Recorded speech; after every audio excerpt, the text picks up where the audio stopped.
What is going on, Fam Jam? It's another edition of Yeehaw or Hellnaw right here at Georgia. Today we're going to go back to Ren. This one is called Eden. You guys told me to react to this after the last one. So this was about a month ago. And you guys were pretty adamant about this one. So we're going to check it out. Ren, Eden, Fam Jam. Here we go. Let me tell you a story as old as time.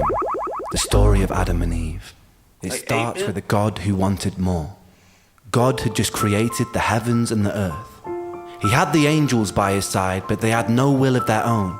And so the autonomy to love or reject him was never theirs. All but for one. The once called bringer of light. Lucifer, morning star. Lucifer was the fairest and most intelligent of all the angels. He was the closest thing to God's image, and in his likeness, Lucifer felt restless. He began to question and doubt God. He doubted the hierarchy opposed upon him. He felt God was arrogant. In his frustration, Lucifer built a throne that stood even above God's and declared mutiny. A war ensued. God, being all-powerful, came out the victor and banished Lucifer from the heavens and exiled him to earth. Once again, God was alone with his power. Perhaps from loneliness, perhaps from curiosity, perhaps from a desire to share love, God began to work on his greatest project yet, a being that would mirror himself, the human, two humans specifically, Adam and Eve. They were placed inside a paradise built for them on earth, the Garden of Eden. In the garden, God placed a tree that bared fruit that would grant anyone who ate it powers bestowed only to a God to tell good from evil, left from right, to live righteously or to sin. He named this the tree of knowledge. God told Adam and Eve they could eat whatever they wanted in the garden, but never the fruit from the tree of knowledge. And if they disobeyed him, it would be punishable by death. The basic way the story of Eden is told is that Eve was tempted by Lucifer in the form of a serpent to eat a fruit from the tree of knowledge. Convinced, she bit the fruit, she passed it to Adam, and he did the same. Suddenly, ultimate knowledge filled their minds, and they realized they were naked and felt shame. God discovered this betrayal and felt angered. He exiled Adam and Eve and cursed them with the life of a mortal. They would work, they would bear children, and they would die. The fate of a human. Okay, so typical of Christianity's creation story. Pretty much how the story goes, just in 8-bit, which is interesting. Now look deeper. In the story, the serpent tempted me by telling me I would gain ultimate knowledge and that God would spare me. Both were true. This wasn't some great deception, meaning that Satan, in the likeliness of God, perhaps understood his intentions. In fact, the only lie uttered in the Garden of Eden was by God, who did not end up condemning Adam and Eve to death.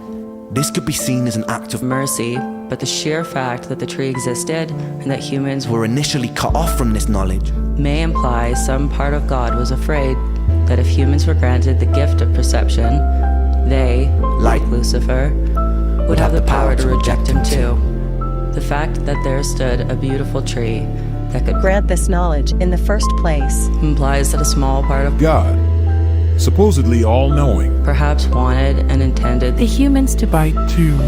In the Bible, Satan was an exiled angel of free will. Humans are exiled descendants of Adam and Eve, also with free will. Not only have we shared a similar fate to the devil, we were also both constructed in the image of our Creator. Constructed in the image of our Creator. Meaning our behaviors, in some shape or form, imperfectly echo his. We could assume that this kind of God has his doubts, but as the most powerful being in the universe, he has no one above him to turn to with questions, and no one to doubt but himself, an incredibly lonely and isolating existence. We must only assume that the common thread between God, Lucifer, and us is the desire for more, an eternal curiosity, a desire perhaps birthed from a seed of loneliness. If not, why would we exist in the first place? This is a whole lot of questions I didn't even know existed until this is some like deep ass thought. Your boy diving in the deep end, like Mariana Trench deep. Okay, this is crazy. Wow, I mean, incredibly thought-provoking, and we're not even halfway done. So let's go. The constantly looping, bittersweet irony is whether gifted by some omnipotent God or simply a byproduct of billions of years of evolution, here we stand, in 2023, as creatures with free will. The only creatures that understand and define good from bad. Creatures with the potential of a God. And what do we do with that free will, my friends? We willingly walk to the edge of a cliff. In the name of progress, we jump off the precipice. The empires we build ravage the earth. The natural order of things are necessary to survive. Any systems which do not honor homeostasis eventually perish. Our free will overrides our own biological instinct.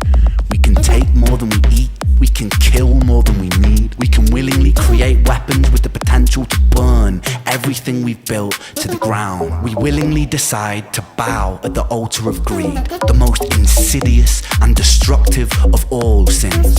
We put our faith in corporations who pose as rulers. We willingly allow ourselves to be led by outdated power systems ran by corrupted politicians and bloated dictators who claim domain and dominion over an open and free land. We willingly elect the corrupted when the decision was always ours to build something better. We willingly create and impose separation because of beliefs that we are force-fed through our phones and television sets. We always had the will to reject these things, but we adhere to them as though they were the laws of physics. War, famine, pestilence, greed, these aren't things imposed upon us by an all-powerful God or by his demonic adversary. They are here because of us. Not because of free will, but because of our inability to use it. We must be motivated to be better, not out of fear of punishment of an eternal damnation, but because the choice exists, because we love ourselves, because we have the power to absolve ourselves of so much unnecessary suffering. Take a second to be in this very moment. In this moment, how much suffering is happening all over the planet right now? How many people are dying of illnesses that could have easily been cured, but aren't because of the selfishness and greediness of humanity? How many people break their backs and reject their own passions to simply afford bills and food? How many of us crave distraction from existence? How many of us numb that pain in whatever way necessary? How many children are being abused? How many people sleep cold and hungry on the streets? How many of us become cogs inside a machine that is destroying itself? How many soldiers have been forced to fight in meaningless wars? How many humans have killed for ideals they don't believe in or understand? How many people have died for the greed of another man? And how much of this was avoidable? As written in the Bible, Satan was not condemned to hell. Satan was condemned to earth. He lives there amongst other creatures with free will, who always had the choice and still chose their own undoing. Ladies and gentlemen, this is our self-made hell. The bittersweet irony is this is a creation of our own design. I'll leave you with this. Consider what you have done here today. You have worked together as individuals collaborating to form a giant neural network, a hive mind capable of achieving incredible things. We have lent on each other's strengths to solve puzzles and decipher riddles, and we've done so to win money.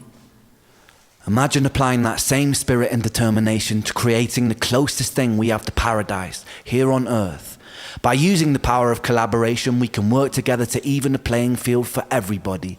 Our dystopias can become utopias. Our Jahannams can become Jannah. Our hells can become heaven, right here on Earth. And this sentiment applies to atheists, agnostics, and believers alike. Myself, I'm an agnostic who believes. I believe in us. We must do better because we can choose to. We must be better simply because the option exists. Thank you.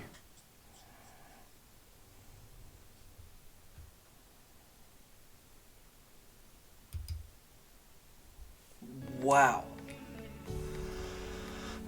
Okay, one, not really a song, but a statement. Two, I didn't interrupt it a lot because that would have upset the rhythm and your thought processes and what you were hearing. That is huge, and it's in a manner spun because the thought processes we've heard before, right? Do unto others as you would like have done to you. Do the good thing. Do the right thing.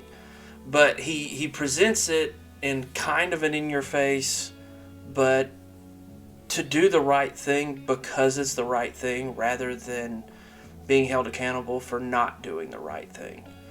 And that's hard. Humans have proved over and over and over again that's such a hard thing to do for many people. This is wild. This is absolutely a Yeehaw! For sure. It made me think, but it also made me look at a whole lot of things from a perspective that I was not really expecting to see from. I was raised Christian, and I feel like as you get older, there are questions that anybody would want to know or anything, and some lean into the faith and have that answer the questions. Some turn away from the faith, and then some are still just curious. So no matter where you land on it, I think what he said was correct. I think it can land for atheist, agnostic, or believers. I think he did it in a disarming manner to make you think. And I've never known anybody to be sad that they had learned something. I've never known somebody to be upset that they had information that they didn't previously outside of, tragedy. And that was just something I wasn't really expecting. And that's why I didn't interrupt it a lot. I wanted you guys to be able to think with me. But we're making our own personal hell, or we can make our own personal heaven. That's some deep level stuff. And I mean, it's thought-provoking for sure. Let me know in the comments what you guys think, and we will talk about it for sure. I would actually even do like a live video and have you guys come in and talk about it if that interests anybody and enough people garnered interest to have the conversation. But really good.